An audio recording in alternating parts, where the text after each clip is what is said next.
डंका बज रहा है, विरोधी कहीं नहीं है, चाहे पप्पू हो, चाहे अखिलेश हो, और चाहे ये आपके टोपी वाले हैं, क्या कहते हैं, केजरीवाल हो, सबका बंटा धार है। क्यों टोपी और मफलर बना के जो पहन के घूमते हैं उनका भी बंटा धार है। वो केजरीवाल साहब कह रहे हैं कि मोदी जी डर गए, मुझको भी जेल में पहुंचा दिया। नहीं, वो उनका बहम है, मोदी जी डर नहीं गए। जो उन्होंने शराब का घोटाला किया था वो उनका कर्म उनको ले गया, बाकी बचे हैं वो भी अभी जाएंगे 405 के बाद। हमारे यहाँ घर में 4 या 5 वोट है, 5 वोट है मेरे यहाँ। हम जब जाएंगे तो उस समय हम आँख मूंद के जय श्री राम कहेंगे और कमल के फूल पे बटन दबाएंगे, और मेरा वो कमल का फूल यानी 5 एक जाएगा श्री अयोध्या जी के चरणों में, एक जाएगा जो है माता विंध्यवासिनी के चरणों में, आज जाके देखिए विंध्यवासिनी धाम, एक जाएगा बाबा विश्वनाथ के चरणों में, और ऐसे एक मथुरा जी को एडवांस में हम दे रहे हैं ताकि आइए वगैरह वगैरह है वगैरह। क्या नाम है आपका? अब जाने दीजिए नाम में क्या रखा है, बनारसी है, यही से जान ले। नमस्कार, आप देख रहे हैं हेडलाइंस इंडिया, मेरा नाम है विनोद शर्मा। प्रयागराज के बाद आप पहुंचा हूं उस लोकसभा पर जिस लोकसभा से प्रत्याशी खुद नरेंद्र मोदी लड़ते हैं और देश के 2 बार से प्रधानमंत्री बन रहे हैं। और ये जनता जनार्दन है, काशी विश्वनाथ बाबा भोलेनाथ की नगरी की प्रबुद्ध लोग हैं। सीधा इन्हीं से बात करूंगा कि आखिर अब की बार क्या इनके मन में है और क्या ये चाहते हैं। और अब की बार तो सबसे बड़ी बात यह है कि पिछली बार यानी 2019 में बुआ यानी कि मायावती जी का और अखिलेश भैया का गठबंधन हुआ था, लेकिन इस बार इस चुनाव में राहुल गांधी और अखिलेश यादव दोनों के गठबंधन है। और जनता क्या चाहती है, जी मैं आपसे बात करूंगा। क्या नाम है आपका? मेरा नाम राजीव श्रीवास्तव है। राजीव श्रीवास्तव साहब, जब आप 1 तारीख को बटन दबाने जाएंगे ईवीएम का, तो मन में क्या चल रहा होगा, किस मुद्दे पर ईवीएम का बटन दबेगा? मैं विकास के मुद्दे पे मैं बटन दबाऊंगा, क्योंकि विगत 5 साल में जो मैंने सरकार का काम देखा है और इस सरकार के काम से हमारे विश्व में जो हमारे भारत का नाम हुआ है, उसको देखते हुए हम पुनः चाहेंगे कि ऐसी ही सरकार बने जो कि हमारा देश उन्नति करे। यानी आप जब बटन दबाएंगे तो आप देश के मान सम्मान की तरफ देख रहे होंगे। हाँ, देश के मान सम्मान, विश्व गुरु बने हमारा देश, हम इस उद्देश्य से करेंगे और विकास के उद्देश्य से करेंगे। और हमारे देश में जिस तरह से शांति है, अमन है, ये भी हमारे लिए एक नागरिक के लिए बहुत आवश्यक है। इस ध्यान से भी हम वोट करेंगे। भाई साहब, सर तो कह रहे हैं कि जब बटन दबाऊंगा तो देश को अपने दिल में रखते हुए बटन दबाऊंगा। यार अगर मैं आपसे पूछना चाहूँ, आप भी यहाँ पर रहते हैं, यहाँ के वोटर हैं, जब आप बटन दबाएंगे तो मन में क्या रहेगा? भाई 1 तारीख को बटन दबाना है मोदी को हटाने के लिए, 1 तारीख को बटन दबाना है सरकार को, मोदी सरकार को लाने के लिए? नहीं, मोदी सरकार को लाने के लिए बटन दबाना है और ये कोशिश करना है कि 400 पार हो इस बार। 400 पार? जी बिल्कुल, 400 पार होना चाहिए एकदम। ये आप लोग भी चाहते हैं कि 400 पार? बिल्कुल होना चाहिए 400 पार। बिल्कुल हम चाहते हैं कि 400 पार हो। और जितनी अच्छी व्यवस्था इस समय हमको देखने को मिल रही है बनारस में, जितनी रोड सड़कें जितना बढ़िया हो रहा है, जिसकी कोई सीमा नहीं है। कोई सीमा नहीं है। बाबा जी, आप तो बुजुर्ग हैं और यहाँ के पुराने लोग हैं, आप लोगों ने क्या बदलता देखा इस काशी को? अगर प्रधानमंत्री आए और आपने यहाँ से सांसद को एक प्रधानमंत्री की गद्दी पर भेजा तो वो बदला, या फिर उन्होंने कहा कि नहीं भैया अब तो प्रधानमंत्री बन गया हूँ, मेरे पास वक्त नहीं है काशी की जनता के लिए? मान्यवर, मैं 1965 से अब तक का चुनाव देख रहा हूँ। चुनाव में जैसा आपने कहा कि राष्ट्र निर्माण की बात तो बहुत लोगों ने किया, लेकिन आज जो भारत की अस्मिता का सवाल है, एक वक्त था कि हम रिरियाते थे विदेशों में जा कर के, हमारा प्राइम मिनिस्टर 10-10 दिन बैठा रहता था, अपॉइंटमेंट नहीं मिलता था। आज हमें गर्व है कि जिसको विश्व की महाशक्ति कहा जाता है, वो नारा लगाता है अपने अमेरिका में हमारे देश के प्रधानमंत्री का। चुनाव तो मोदी जी की पार्टी जीत चुकी है, अभी तक के जो चुनाव जीत गई है, जीत चुकी है। अब केवल जैसा अभी कहा गया कि 405 जब हो जाएगा तो जो बचा हुआ काम है, समान नागरिक संहिता है, जो अभी हमें पीओके को लेना है, ये सारी चीज तभी संभव है जो अभी आपने कहा जो गठजोड़ हुआ है टेम्पोररी, साइकिल का हाथ थाम लिया है हाथ वाले भैया ने। साइकिल को तो पंचर कर ही दिया अपने बाप के समय में ही। और जो हमारा दूसरा शहजादा कहा जाता है, उसने अपने परिवार की प्रतिष्ठा ही खत्म कर दी। तो कांग्रेस कहाँ रह गई? 405 की हम प्रतीक्षा कर रहे हैं और विश्व में काशी नया इतिहास कायम करे मतदान का। ये हम सब नया इतिहास क्या कहेंगे भाई साहब? काशी नया इतिहास रच दी है। विश्व गुरु तब अर्चना में भेंट अर्पण क्या करें? भेंट अर्पण क्या करें? भेंट अर्पण क्या करें? मैं विश्वनाथम मेरा नाम है। मैं चुनाव बहुत पहले भी देखा था, जनसंघ के समय भी देखा हूँ, आज भी देख रहा हूँ। और नरेंद्र मोदी ने जो परिवर्तन किया भारत वर्ष के इतिहास में, पूरे विश्व के इतिहास में ऐसा कभी न हुआ है न कभी हो। राहुल भैया तो कह रहे हैं मोदी जी देश बेच दिया पूरा। 400 पार, अब की बार 400 पार। 400 पार। जय श्री राम, जय श्री राम, जय श्री राम। क्या कहेंगे बाबा? महाकाल की नगरी है, बाबा भोलेनाथ की नगरी है काशी विश्वनाथ से क्या संदेश जाएगा 1 तारीख? क्या जाएगा? 1 तारीख को 405 जाएगा। माँ गंगा के आशीर्वाद से मोदी जी 405 लाके पूरे विश्व में डंका बजाएंगे। डंका बज रहा है, विरोधी कहीं नहीं है, चाहे पप्पू हो, चाहे अखिलेश हो, और चाहे ये आपके टोपी वाले क्या कहते हैं केजरीवाल हो, सबका बंटा धार है। हर महादेव। क्यों? टोपी और मफलर बना के जो पहन के घूमते हैं उनका भी बंटा धार है। वो केजरीवाल साहब कह रहे हैं कि मोदी जी डर गए, मुझको भी जेल में पहुंचा दिया। नहीं, वो उनका बहम है। मोदी जी डर नहीं गए। जो उन्होंने शराब का घोटाला किया था वो उनका कर्म उनको ले गया। बाकी बचे हैं वो भी अभी जाएंगे 405 के बाद। साहब 1 लाख ठकाठक इंतजार कर रहे हैं राहुल गांधी, कब भेजूं, कब प्रधानमंत्री बनूं? वो सपना है, उनके परिवार का सपना है, वो कभी पूरा नहीं होगा। ये आप नोट कर लीजिए। चुनाव 4 जून के बाद फिर मिलिएगा। हर हर महादेव। देखिए 4 जून के बाद मिलने का वादा कर रहे हैं भाई साहब। 4 जून के बाद आप तो युवा हैं, युवाओं के लिए तो इतनी जबरदस्त योजना राहुल गांधी ने चलाई है। 8,500 ठकाठक, 1 लाख ठकाठक यही चल रहा है पूरा। नहीं, राहुल गांधी पे विश्वास नहीं हम लोगों को। हम लोगों को यहाँ के प्रधानमंत्री, यहाँ के सांसद श्री नरेंद्र मोदी पे विश्वास है। उन्होंने हमारे वाराणसी को 10 साल में जो दिया है वो हमें लगता है कि वो अभी और भी करने वाले हैं। हमारा स्टेडियम बनवा रहे हैं, कुछ दिन में स्टेडियम बन के तैयार हो जाएगा हमारे यहाँ। खेल की बहुत सारी संभावनाएं बढ़ जाएंगी और कॉरिडोर बन के तैयार हो चुका है हमारा। राहुल गांधी आएंगे यहाँ रैली करने? राहुल गांधी, प्रियंका दीदी होंगी साथ में, अखिलेश यादव आएंगे। वो आएंगे। देखा था फ्लॉप हो गया। आएंगे। दुर्गा कुंड का लहरिया रथ यात्रा पर रैली देखे थे आप? राहुल जी भाग रहे थे, कोई भीड़ नहीं थी, ठकाठक। और पैसा कहाँ से लिया? यहाँ 30 लाख दिहन, 30,000 दिहन, 8,000 दिहन, अपने घरे से दिहन। हजारों रुपया करोड़ों को 70 साल में घोटाला करके अपने घरे से पैसा दिहन। कौन कौन कंपनी बना के सोनिया गांधी राहुल घोटाला कुले हैं, तो हूँ जानते हैं, हम जानते। और खटाखट बनारस में न चली। आपसे ही बात करते हैं, क्या नाम है आपका? मैं डॉक्टर सूर्यभान सिंह। अच्छा डॉक्टर साहब, ये बताइए 1 तारीख को आप वोट करेंगे और यहाँ से 2 बार से आपने ऐसा वोट किया कि यहाँ से सांसद मोदी जी जीते और प्रधानमंत्री बने। इस बार क्या है? इस बार हम ऐसा वोट करेंगे कि विश्व रिकॉर्ड हो जाए और कभी न टूटे। हम चाहेंगे कि 18 से 20 लाख वोटों से प्रधानमंत्री जी जीतें। और मैं अपने दिल की बात कहना चाहता हूँ, मेरा बेटा यूएस में, मैं जाता हूँ और पहले बहुत फ़र्क लगता था, ख़राब भी लगता था, अब बहुत कम डिफरेंस है। और लोग, मैं जाता हूँ तो काफ़ी गर्व का एहसास होता है और काफ़ी रिस्पेक्टफुल तरह से मुझे लोग देखते हैं। यानी आप मानते हैं कि देश का जो नाम है, भारत का जो नाम है, वो इंटरनेशनल लेवल पे आप जब जाते हैं तो गर्व आप फील करते हैं कि आप भारतीय हैं, लोग वहाँ पर आपको सम्मानित करते हैं। जी, बिल्कुल सही, आपने सही कहा। वहाँ मैं गर्वान्वित महसूस करता हूँ पार्क में इधर उधर जाने पे, और उतना फ़र्क नहीं रह गया है। अब कुछ ही साल हैं जिसमें कि स्टेट्स के बराबर हम लोग हो जाएंगे।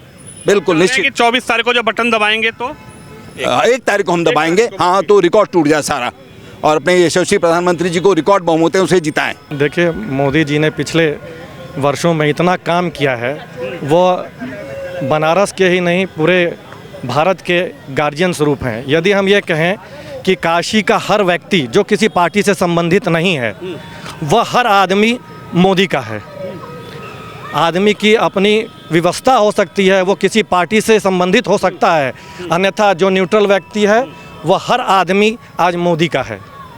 आज आप देखेंगे बनारस में घाट से लेके एयरपोर्ट तक स्टेशन से लेके सड़कों के जाल तक, अस्पताल से लेके शिक्षा तक, किसी भी क्षेत्र में आप पत्रकार हैं महोदय हैं, आप चारों तरफ भ्रमण करते होंगे। क्या 10 साल पहले क्या यही काशी थी? मैं मानते हैं काशी बदल गई। मैं अपने 52 साल के उम्र में यही काशी का मैं निवासी हूँ। पिछले 10 साल में जो परिवर्तन आया है वो हम ही नहीं, हर काशी का व्यक्ति अनुभव कर रहा है। और जब आदमी के दिल से अनुभव होता है तो वो अपने आप बटन दबता है। बटन दबता है। क्या कहेंगे युवा, क्या अनुभव कर रहे हैं इस काशी को देखते हुए, और राहुल गांधी हों, अखिलेश यादव हों या प्रधानमंत्री हों, उनको देखते हुए? उन लोगों पे विश्वास नहीं करते। विपक्ष अभी इतना मजबूत नहीं है कि वो नरेंद्र मोदी जी के कामों का मुकाबला कर पाए। उन पे हम विश्वास नहीं करते हैं। हमें नरेंद्र मोदी जी पर पूरा विश्वास है। 10 साल में हमारी काशी का जो कायाकल्प हुआ है, आप खुद आए होंगे, देख चुके होंगे क्या क्या हुआ हमारे काशी में, और अभी बहुत सारे कार्य होने बाकी हैं। मैं आज 10 साल पहले मैं किस लेवल पे था वो मुझे पता है, लेकिन आज मैं किस लेवल पे हूँ मुझे पता है। हमारे व्यापार में हमें बहुत सारी संभावनाएं मिली है। काशी में टूरिज़्म बढ़ा है, बहुत सारे कार्य हुए हैं, अभी और कार्य होना बाकी है। इसलिए 1 तारीख को हम लोग बटन दबाएंगे और अपने सारे लोगों को ले जाएंगे, बटन दबाएंगे, और 4 तारीख को आप परिणाम देखेंगे। 400 पार का जो नारा है उसको हम लोग सत्य करके दिखाएंगे। 400 पार का नारा, क्या कहेंगे भाई साहब? भाजपा ने दिया है 400 पार का नारा, मोदी जी ने दिया है 400 पार का नारा, लेकिन राहुल जी और अखिलेश जी कह रहे हैं कहाँ, भूल जाओ 400 पार, अब की बार भूल जाओ, गद्दी भी मिलेगी। अच्छा, एक बात बताइए जी, मोदी के अलावा कोई है यहाँ पे देश में, कोई चेहरा है जिसको हम कह सकें कि ये प्रधानमंत्री लायक है, जिसको हम अपना सब कुछ बैठा सके? आप बात बोले कि मोदी लड़ रहे हैं बनारस से। मोदी नहीं लड़ रहे हैं बनारस से, बनारस की जनता लड़ रही मोदी के लिए। एकदम इस बात को मान के चलिए। 20 लाख के नीचे मत से जीतेंगे नहीं, उससे ज़्यादा जीतेंगे, ये 100% है। यानी अब की बार आप रिकॉर्ड तोड़ने वाले हैं। 400 पार रिकॉर्ड, 400 पार, 400 पार, 400 पार एकदम 100%। भाई साहब, बनारस के लोग इस बार रिकॉर्ड तोड़ देगी क्या बनारस की जनता? मैं इनसे पूरी तरह से सहमत हूँ।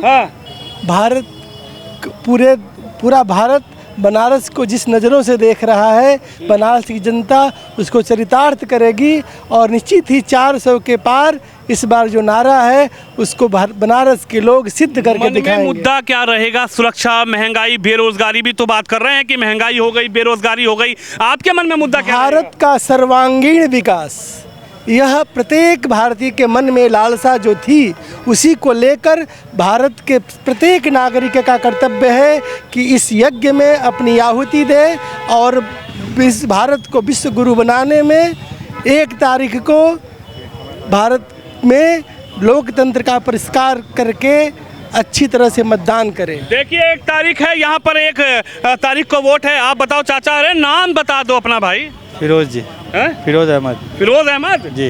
अच्छा फिरोज भाई, आप बताओ कितनी बदली काशी? जी सर, पहले से तो काफ़ी अच्छी तरक्की है इस काशी नगरी की। हम लोग भी यहीं के निवासी हैं, लेकिन पहले 10 साल पीछे जो था आज उससे काफ़ी बेहतर है, हम लोग फील कर रहे हैं। आप मानते हैं कि मोदी यहाँ रहे, यहाँ से जीत कर गए तो हिंदू मुसलमान तो नहीं करा? नहीं, ये जातिवाद आपस की है, इसको लड़ाई हम इससे मुद्दे से नहीं जोड़ सकते। अच्छा, ये आपस की, इसमें जातिवाद को अपने से इससे नहीं जोड़ सकते। राहुल गांधी तो कह रहे हैं मोदी हिंदू मुसलमान कर देते हैं। वो उनकी आपसी लड़ाई है इसमें। अच्छा, इससे हम लोग आपसी लड़ाई है जी, उनकी आपसी राजनीति है। तो आम जनता, आप आम जनता हैं, आप जब बटन दबाने जाएंगे आपके लिए मुद्दा क्या रहेगा? देखिए, जो सामने आदमी, जो चेहरा हमारे लायक, हमारे देश को चलाने के लायक कोई चेहरा नहीं है, जो चेहरा है यही है। मोदी में चेहरा देख रहे हैं आप? जी। उससे राहुल गांधी नहीं समझ में आ रहे? उससे कोई काबिल हमारे घर का कोई सदस्य नहीं दिखता, इसलिए हम मोदी में पूरा भारत पूरा भरोसा है। पूरा भरोसा है जी। खान साहब को पूरा भरोसा? जी जी, आज तक करते आ रहे हैं 10 सालों से, अभी भी आगे। क्या नाम है आपका? मेरा नाम अनिल चौरसिया है। अनिल चौरसिया साहब, सर बताएं। खान साहब कह रहे हैं कि मोदी के अलावा कोई है ही नहीं। भाई ये हमारे भाई है, हम इनके भाई हैं। हाँ। ये तो पॉलिटिशियन की देन है कि हम लोगों को अलग करके ये 70 साल कूटनीति इसी तरह चला के हम लोगों के ऊपर राज करते आए हैं। कभी कुछ किए हैं देश के लिए कि हमारे शहर के लिए कर पाएंगे? उस मोदी ने जिस गंगा घाट के पार, आप देखते होंगे 7 बजे के बाद नशेड़ियों का जमावड़ा लगता था। मैं खुद गया था गंगा आरती में, वहाँ लाखों लाख आदमी उस गंगा की चरणों में 9 बजे से लेकर 11 बजे रात तक लोग वहाँ डटे रहे। कभी आपने सुना कि रात में गंगे घाट पे कोई 11 बजे रात तक रुका है? लेकिन वो जिस गंगा ने उनको बुलाया था, उस गंगा को उन्होंने मान बढ़ाया है और पूरे देश का मान बढ़ा है, इसमें कोई संशय नहीं है। और कोई जब हमारी किसी से लड़ाई ही नहीं, ये हमारे भाई हैं, तो आप क्यों विघटन पैदा कर रहे हैं कि हम धर्मनिरपेक्ष है? राहुल भैया, अखिलेश भैया कह रहे हैं हिंदू मुसलमान कर रहे हैं मोदी जी, हिंदू मुसलमान करके गद्दी पालेंगे। ये पॉलिटिशियन का, ये उनका काम है। हमारा जो काम है, ये हमारा भाई है, हम इनके भाई है। इनके काम हम आते हैं, ये हमारे काम आते हैं। अच्छा। तो इसमें ये इनका काम है, अपना काम करते रहे, हमें जो करना है वो तो हम करेंगे ही। तो बटन दबाओगे 1 तारीख को? दबाकर दबाएंगे नहीं, दबवाएंगे। और कोई दूर तक नहीं दबवाएंगे सर। खान साहब क्या कह रहे हैं? जी, हम खुद भी दबाएंगे, औरों को भी ले जाएंगे। अच्छा, कहाँ हाथ पे दबाने? नहीं सर, ये तो गलत। जो हमारे सर्वगुरु हैं उन्हीं को सर्वगुरु जी। क्या कहेंगे भाई साहब? क्या नाम है आपका? चंद्रभाल। चंद्रभान जी, ये बताइए, आप लोग तो प्रबुद्ध लोग हैं, यहाँ के रहने वाले हैं, आप क्या समझते हैं चुनाव को जब बटन दबाने जाएंगे तो मुद्दा क्या रहेगा? महंगाई, बेरोजगारी, सुरक्षा, काम, मंदिर? देखिए, हमारा देश जब आगे रहेगा तभी हर चीज़ की समस्या का समाधान होगा। जब देश ही नहीं रहेगा तो हम रह के क्या करेंगे? और ये राहुल गांधी और ये देखिए जैसे सपा, बसपा, कांग्रेस, ये एक परिवार की पार्टी है। ये बताएं राहुल गांधी कि उनके यहाँ इस बार राष्ट्रीय अध्यक्ष बदले हैं, नहीं तो जब से देश आज़ाद हुआ तब से आज तक राष्ट्रीय अध्यक्ष एक ही खानदान के लोग होते थे। मायावती के यहाँ बताइए, बसपा सरकार में उनके यहाँ राष्ट्रीय अध्यक्ष कौन है? एक ही है। कांग्रेस सपा में चले जाइए, सपा में उनका राष्ट्रीय अध्यक्ष कौन है? एक ही है। अच्छा, आप मानते हैं कि जी हाँ, बताएं। आप मानते हैं कि जिस तरीके से चाहे काशी का विकास मंदिर के का वो बना हो कॉरिडोर, चाहे उज्जैन में बना हो या राम मंदिर भी बन के तैयार हुआ हो, क्या इनसे कोई फायदा है? या विपक्ष जो कहता है कि मंदिर बनाने से कोई फायदा नहीं है, भैया मंदिर मोदी यूं ही बना रहे हैं वोट पाने के लिए? ठीक। ये काशी में ही आ जाइए आप। काशी में जो कॉरिडोर बना, उसके पहले यहाँ कितने यात्री आते थे, कितना यात्री अब आ रहे हैं। जो दुकानदार 100 रुपये रोज़ नहीं कमा पाता था, आज 500 रोज़ कमा रहा है। जो बनारस में 10 ठो गेस्ट हाउस थे, आज हज़ारों की संख्या में होटल बने, हज़ारों की संख्या में गेस्ट हाउस बने, तो लाखों लोगों को रोज़गार मिला। ये केवल भ्रमित पैदा करना है किसी भी पार्टी का जी कि भ्रम में नहीं आने वाले। बात सुनिए, बनने से क्या फायदा है, क्या नहीं फायदा है। वो भी एक ठो गेस्ट हाउस बनवा ले बनारस में, राहुल गांधी भी, मायावती भी और सब कांग्रेस भैया भी, वो भी बनवा के देखें। कह रहे हैं कि राहुल गांधी एक गेस्ट हाउस बना ले, कह रहे हैं राहुल गांधी एक गेस्ट हाउस बना ले, और राहुल भैया कह रहे हैं कि बार प्रधानमंत्री बना दो तो 1 लाख ठकाटक देंगे। वो राहुल जी तो राजस्थान में भी बोल के आए थे हम कर्ज माफ़ी कर देंगे। राजस्थान के हैं आप? हाँ, मैं राजस्थान का हूँ। मैं पिछले 4 साल यहीं बनारस में हूँ। जो बात बोल रहे थे रोजगार वाली, उसको मैं एक छोटी सी लाइन में समझा देता हूँ। अरे बहुत बढ़िया। रोजगार डायरेक्ट और इनडायरेक्ट 2 टाइप से हैं। मंदिर का कॉरिडोर मैं 2020 से यहाँ हूँ, मैं देख रहा हूँ, मेरे आंखों के सामने बना है। तो आप घाट पे नाव वालों को पूछ लीजिए, पहले उनका कितना आमदनी होता था, आज कितना हो रहा है। और दूसरी बात, फल बेचने वाले, फूल बेचने वालों से पूछ लीजिए। एटलीस्ट आप पानी का जो छोटा बोतल बेचने वाले हैं, रेहड़ी वाले, अरे चाय वालों से पूछ लीजिए कितना इनकम उनका हो रहा है। होटल में कितने लोग रुक रहे हैं, वो फ्री में तो यहाँ रुक नहीं रहे होंगे। एक टूरिस्ट आता है, अगर वो 2 दिन बनारस रुकता है तो जिस होटल में रुकता है उस होटल में रेंट देता है, तो होटल के मालिक को रेंट जाता है। होटल में काम करने वाले, खाना बनाने वाले, शिव पर सबको रोज़गार तो मिल ही रहा है। नाव वालों को रोज़गार, और स्टेशन से आता है तो ऑटो रिक्शा किसी से तो आता होगा, गाड़ी से, तो रोज़गार तो बनारस ही के लोगों को मिलता होगा। कोई महाराष्ट्र का या दूसरे स्टेट का जो भी आए, कोई भी धंधा करे, भारत पूरा हमारा है, पर इतने लोग यहाँ वो सब काम करने नहीं आते होंगे, तो रोज़गार तो बनारस ही के लोगों को मिला है। कितने अब देख लीजिए, जो बस चली है लो फ्लोर, इलेक्ट्रिक जो लो फ्लोर चली है, तो कितनी अच्छी बात है, पोल्यूशन कम होगा। कुछ चीज़ें जो है बदलाव की, वो इस बार जनता और जोर लगाएगी, और दोबारा बदलाव जोर लगा रहे हैं इस बार। हाँ, लगाना ही चाहिए। मैं तो पिछले 4 साल, मेरे को नहीं लगता कि बनारस में ऑनरेबल PM साहब के अलावा कोई बढ़िया ऑप्शन है। अच्छा, जी नमस्ते, बताइए। हाँ जी, मैं ये कह रही हूँ कि पहले कहावत हुआ करती थी कि जथा राजा तथा प्रजा। पहले कहावत हुआ करती थी, आज भी लोग कहते हैं कि जथा राजा तथा प्रजा। लेकिन आज परिस्थिति बदल गई है, आज लोकतंत्र है, तो लोकतंत्र में हम लोग राजा को चुनते हैं। तो जैसी प्रजा रहेगी, जिस मत की रहेगी, जिस विचार की रहेगी, जिस भावना की रहेगी, वैसा ही राजा यानी PM या प्रधानमंत्री चुने जाएंगे। तो ये चीज़ें हमको देखना है ना कि हमको क्या चाहिए। मैं हिंदू महिला हूँ, घरेलू महिला हूँ, मुझे क्या चाहिए अपने बच्चों के लिए, अपने परिवार के लिए, अपनी बेटी के लिए, अपने बेटा के लिए, अपने रोजगार के लिए मुझे क्या चाहिए। मैं सिर्फ अपनी फैमिली के बारे में सोचती हूँ। तो मैं ये सबसे पहले अगर फैमिली के बारे में सोचती हूँ तो मैं ये सोचती हूँ कि जब मैं छोटी थी, छोटी से जवान हुई, जवान से शादी हुई, बच्चे हुए, बेटी भी हुई, आज से 10 साल पहले की बात मैं सोचती हूँ। तो मेरी बेटी जाती थी, हाई स्कूल थी, इंटर थी, वो कोचिंग करने जाती थी, जो चूँकि कोचिंग तो शाम को ही वो खुद करती थी, लौटते 8 हो जाता था, 8 बज जाता था। 7:45 बजे मैं अपने दरवाजे पर खड़ी होती थी, मेरी बेटी 5 मिनट बाकी रही नहीं आती तो मेरा दिल घबराने लगता। लेकिन आज ऐसी स्थिति नहीं है। अच्छा, डर खत्म? डर के मारी जूता और का तू क्या सोचा था यार? डर के मारी चप्पल। अब डर नहीं है। जब मेरी बेटी जाती है तो 8 बजे आ जाएंगे मम्मी, ठीक है। 9 बज गया, अभी तक नहीं आई, मम्मी थोड़ा लेट हो जाए, कोई बात नहीं, 10-11 बजे तक आ जाना। यानी आपके लिए सुरक्षा का बड़ा मुद्दा तो मैं बेटी की सुरक्षा की बात, दूसरी बेटा को रोजगार की बात। तो उस समय जब मेरा बेटा छोटा था, रोजगार की चिंता होती थी कि हम लोग कैसे स्थिति में जिए, बड़े हुए, जवान हुए, सब कुछ हुआ, पढ़ाई लिखाई की कितनी बंदिश थी हम लोग के ऊपर। आज वो बंदिशें मेरी बेटियां नहीं झेल रही हैं, वो बात की हमें को बहुत खुशी है। जब बटन दबाने जाएंगी ये सब चीज़ें याद रहेंगी, या फिर प्रधानमंत्री मोदी की सरकार हटाने के लिए बटन दबाएंगे या लाने के लिए बटन दबाएंगे? देखिए, हमारे यहाँ घर में 4 या 5 वोट है, 5 वोट है मेरे यहाँ। हम जब जाएंगे तो उस समय हम आँख मूंद के जय श्री राम कहेंगे और कमल के फूल पे बटन दबाएंगे। और मेरा वो कमल का फूल यानी 5, एक जाएगा श्री अयोध्या जी के चरणों में, एक जाएगा जो है माता विंध्यवासिनी के चरणों में, आज जाके देखिए विंध्यवासिनी धाम, एक जाएगा बाबा विश्वनाथ के चरणों में, और ऐसे एक मथुरा जी को एडवांस में हम दे रहे हैं ताकि आइए, वगैरह वगैरह है, वगैरह। क्या नाम है आपका? अब जाने दीजिए नाम में क्या रखा है, बनारसी है, यही से जान ले। देखिए, बनारसी हैं और बनारसी बाबू जो हैं वो फेमस हमेशा रहते हैं, लेकिन बनारसी बहन है और अपने ही शब्दों में, अपने ही तरीके से बता दिया कि जब वोट दूंगी। हाँ, बताइए। देखा, केजरीवाल कहते हैं हम महिला सुरक्षा करब, हम महिला के बड़ी सोचते। पहले स्वाति जी के तो सुरक्षा था भैया, उन तो तोरे साथ 20 साल पहले जुड़ी रहे, उनके बता कहे तो कहाँ चुपचाप बैठा है। ये भगवान, जब तोरे घरे में राज्यसभा सदस्य ना सुरक्षित है तो हम तो लगता यहाँ से वहाँ न जाब तो न सुरक्षित रह तोरे राज्य में। अच्छा, वो तो कह रहे हैं मोदी हटाओ। अब मोदी के हटाओ बते तो देखो, जब रावण की सेना रही तो कितना सारी शक्ति लगी रही, दिव्य शक्ति, कौन कौन ग्रह रहे।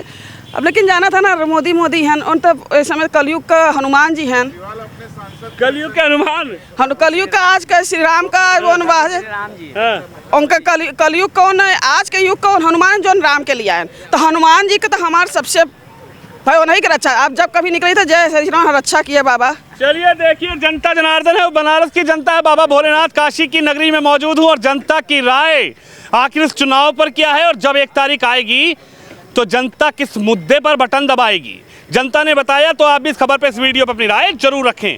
कैमरामैन प्रिंस के साथ विनोद शर्मा, बाबा भोलेनाथ की नगरी काशी से।